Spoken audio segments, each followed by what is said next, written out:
Om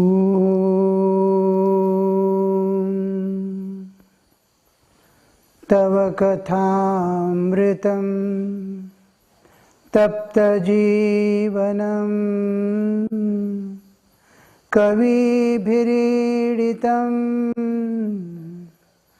Kalmashapaham Shravanamangalam Srimadaatatam Bhuvi Grananti Bhurida Janaha Bhuvi Grananti Bhurida Janaha.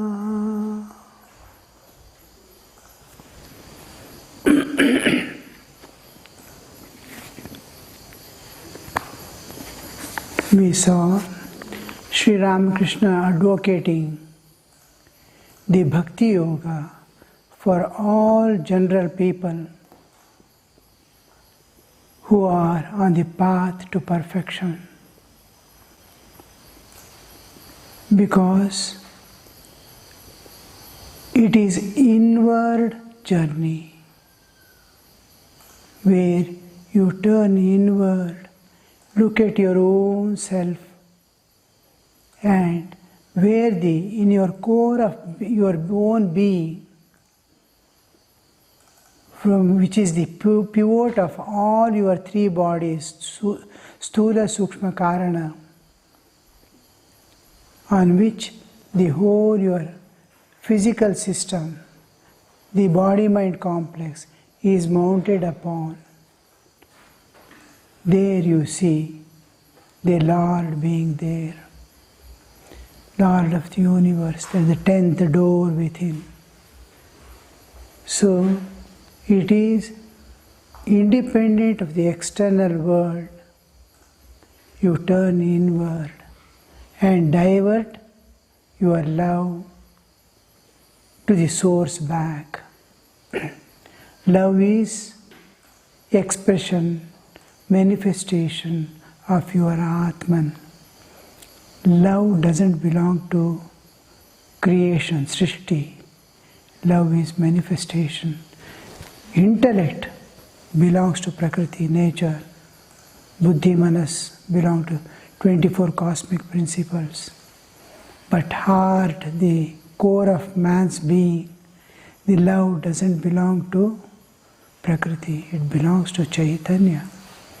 And when it is diverted towards the world or focused on any person, it becomes extremely narrow and never gets the fulfillment also. Because the object on which I am pouring is impermanent.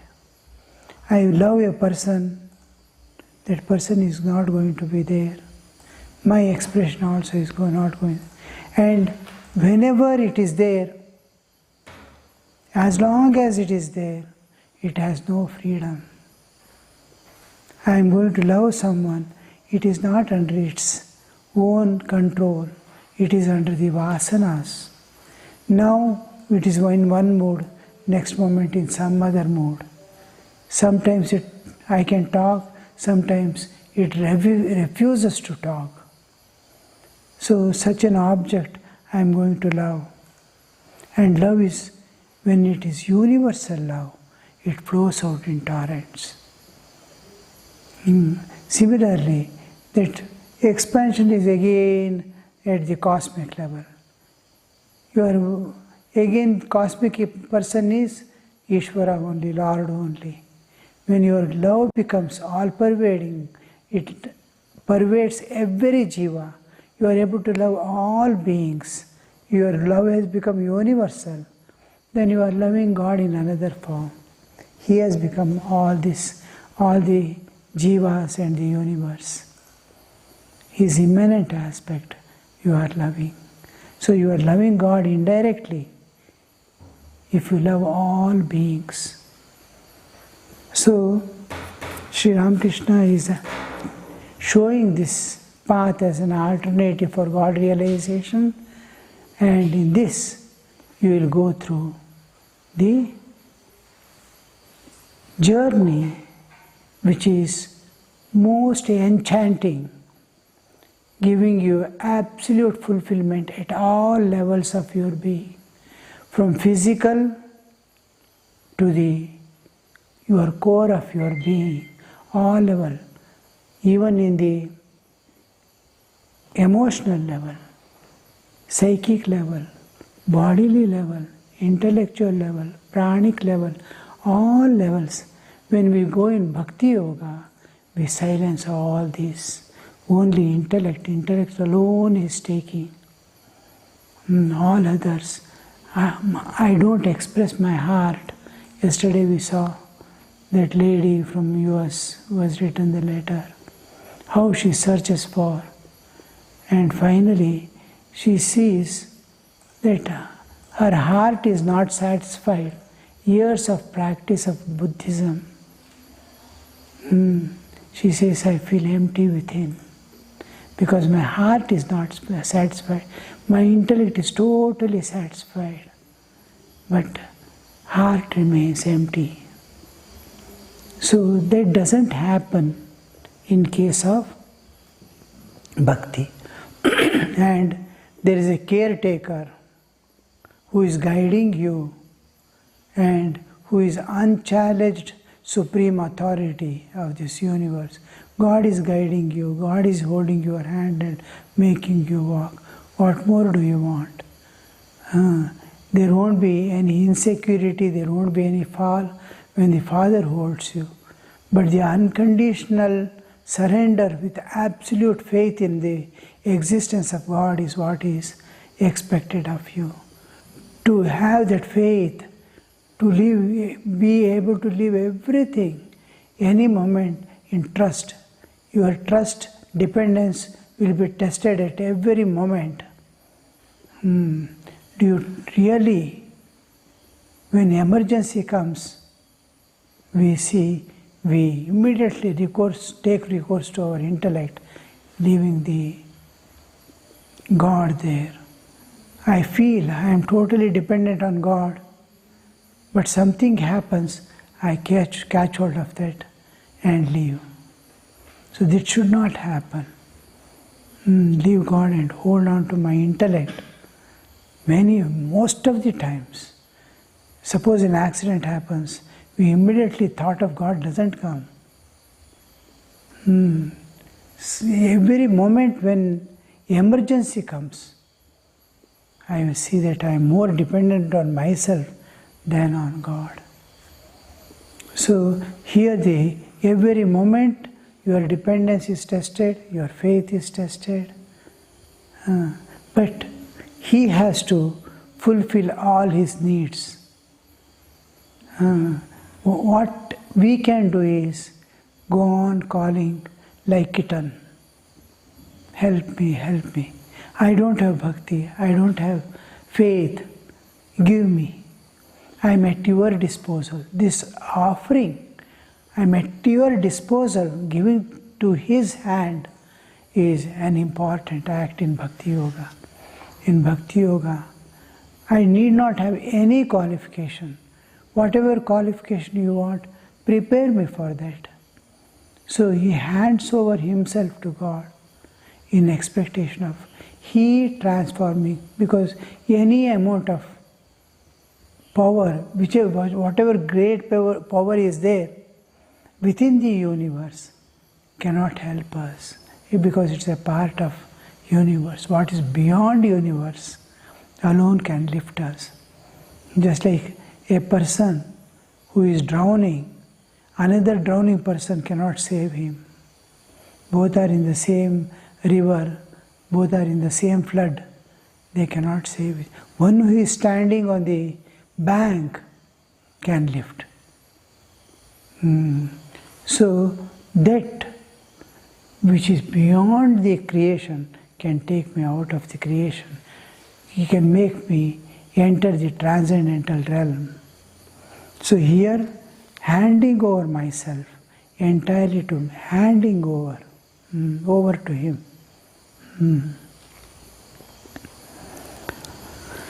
Jnani gives up his identification with the worldly things, discriminating, not this, neti, neti.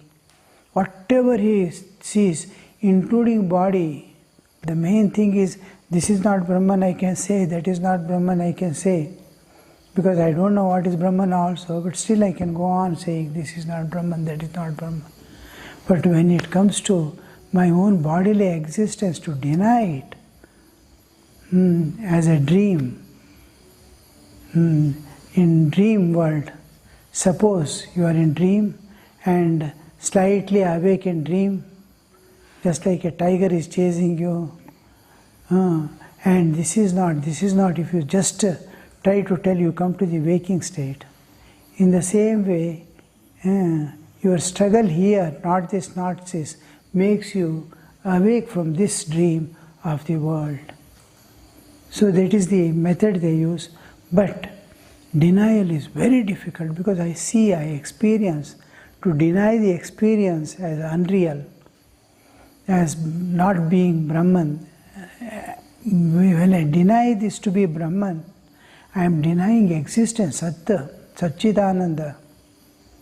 Brahman is Satchidananda. Sat aspect I am seeing, and I say, telling it is not there. So that extent. And the moment he says it is not there, he must not be able to see. That much of power of mind must be there. Arjuna and Krishna will be going. Krishna says, look at the cranes above. Arjuna says, yes, what a beautiful cranes, number of cranes are flying. Then after some time Krishna says, these are not cranes, these are swans. He says, yes, these are swans.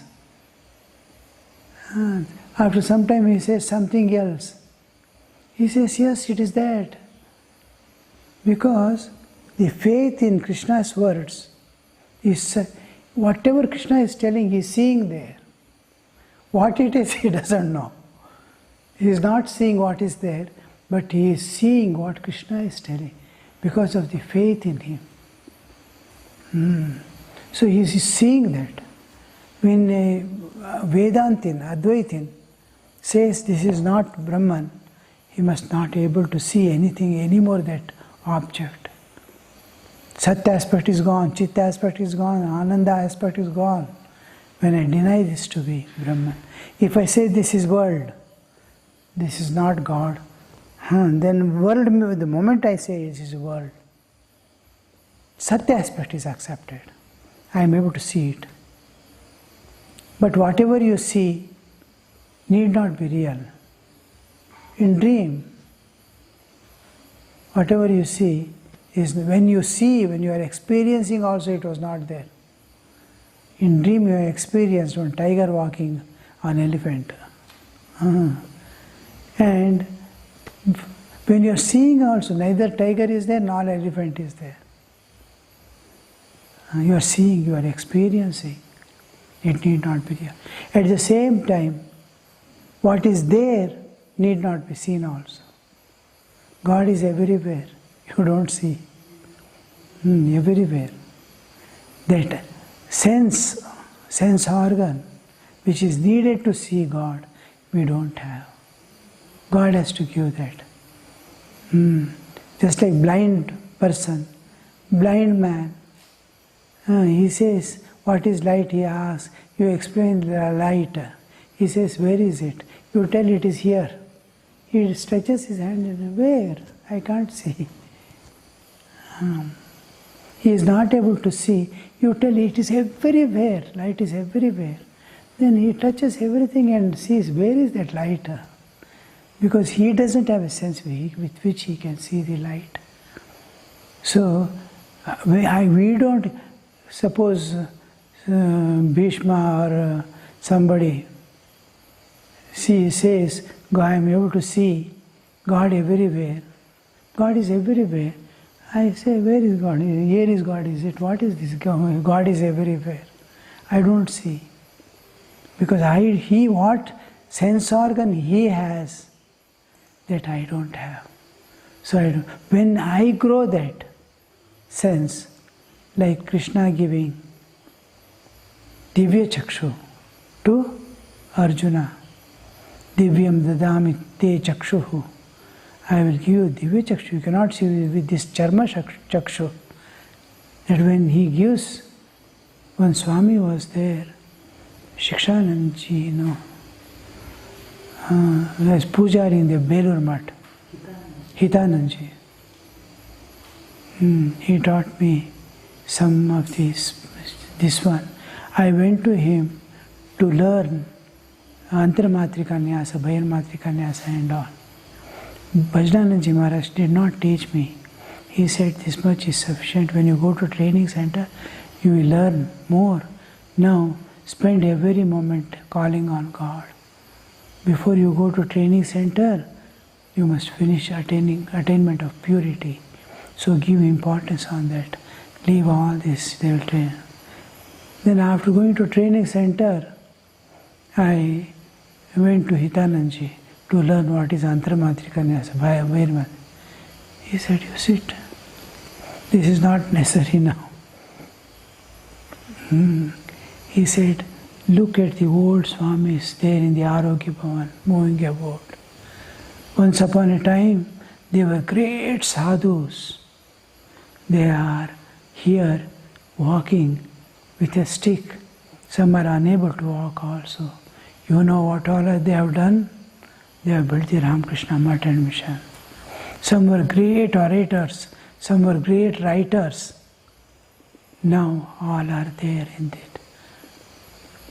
Their contribution to the institution is unimaginable. And where is the realization? He said, where is the realization? Before the body falls off, they have to reach God.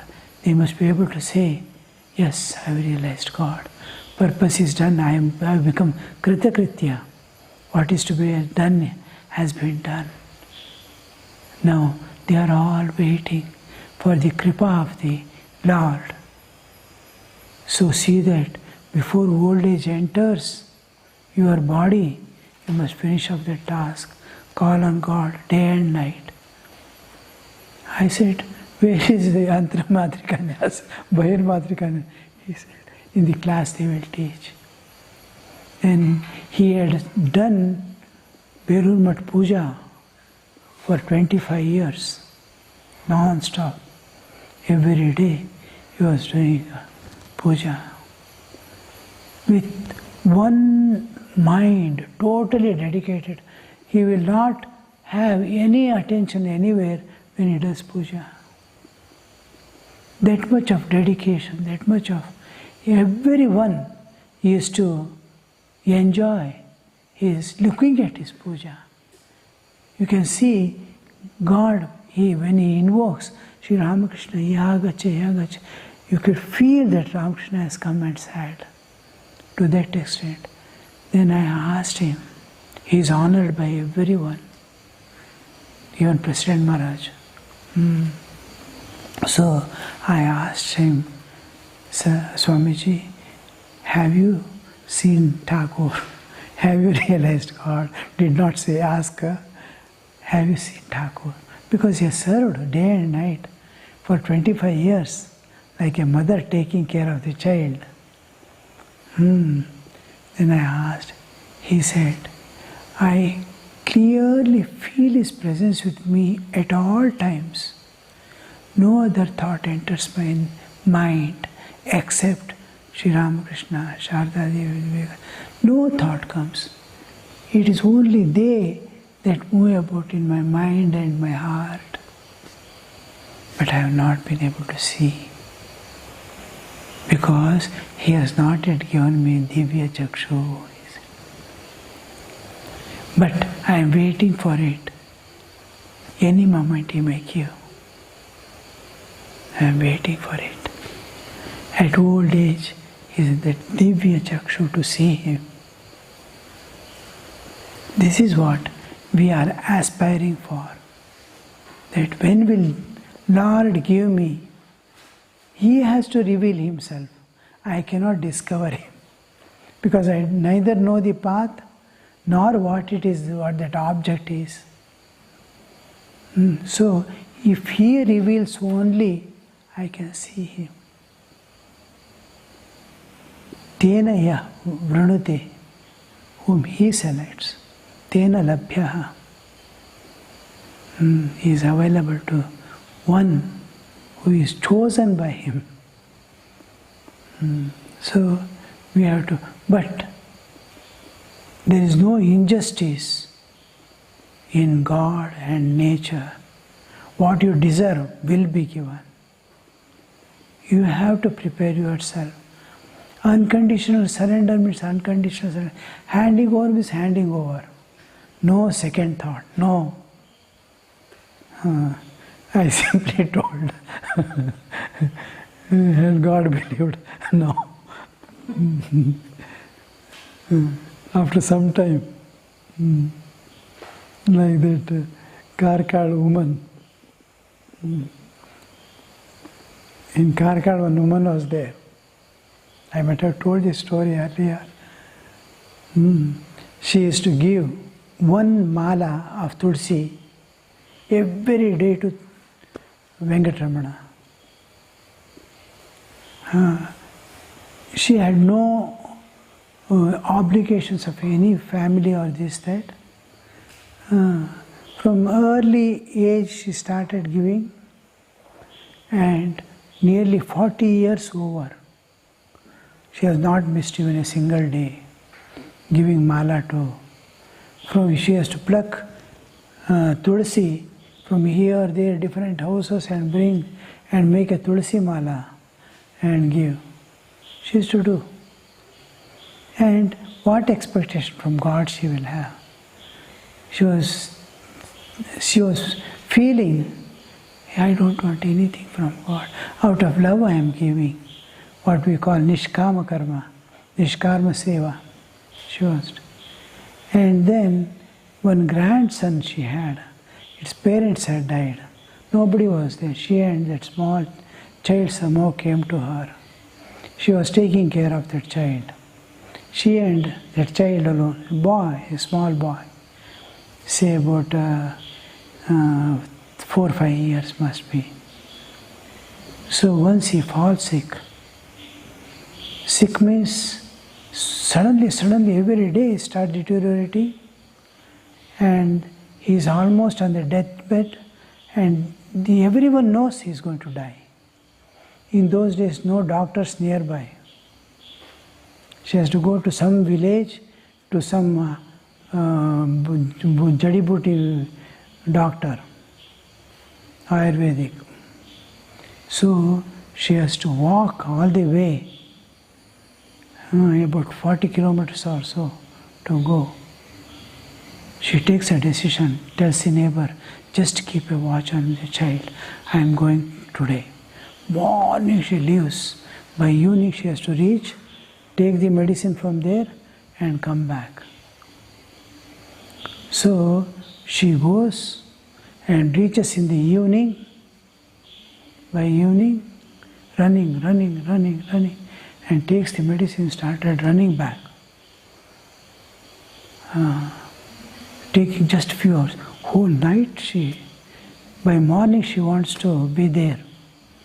While entering Karkad, someone tells her, child has gone. And the way in which she reacts to that, she, with the medicine in hand, she runs to the temple. Temple has just opened. She keeps on the threshold and tells, you have to give back the life to my child.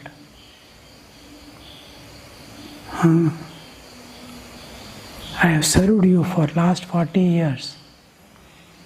Every day I have given a mala to you. Now you fulfill this demand of mine, otherwise give back all the 40 years malas. 40 years daily, one mala means if it ties each other, it is up to heaven she can. So, how you see, Nishkama karma is tested there. Have you done with love, without any expectation? A day comes when you demand back Either give life or give back all what I have given.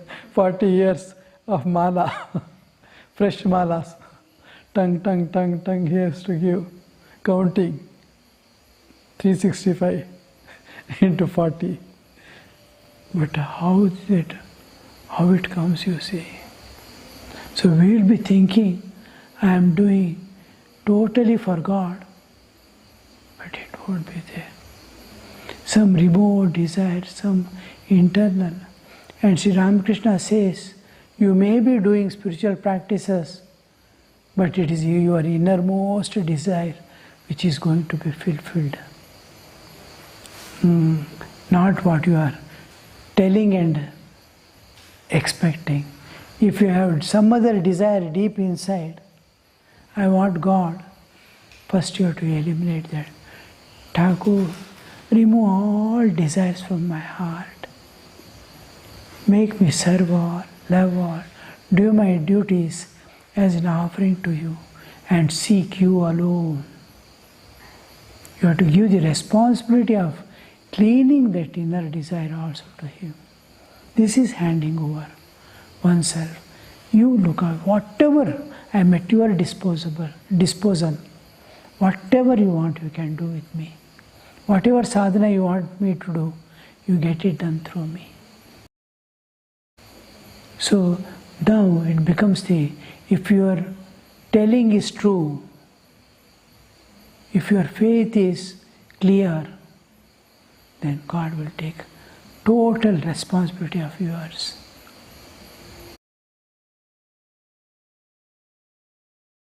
Reach Him. Somehow or the other, He alone knows what He is going to do.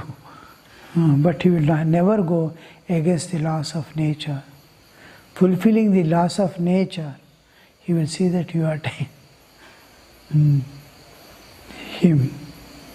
So that much, but we fail in giving ourselves. We are afraid of giving ourselves to God. Suppose tomorrow He deceives? That question doesn't come. That is lack of faith. So, jnani discriminates. Only then he can realize God. He says, not this, and starts walking in the jnana patha. And he realizes, only then he can realize. It is like reaching the roof of a house by leaving the steps behind one by one. Each, not this. This is not roof. This is not roof. This is not roof. I am climbing, I want to go to roof. So I am climbing each step and then denying it, leaving behind and going. So everything he leaves behind and walks forth towards Brahman. But the Vijnani, who is more intimately acquainted with Brahman, realizes something more. Jnani and Vijnani, one who has realized Brahman is Brahmajnani. He knows what Brahman is. But there is a person who knows more intimately Brahman than Sri Ramakrishna says, you somebody has seen ocean, he has also seen ocean.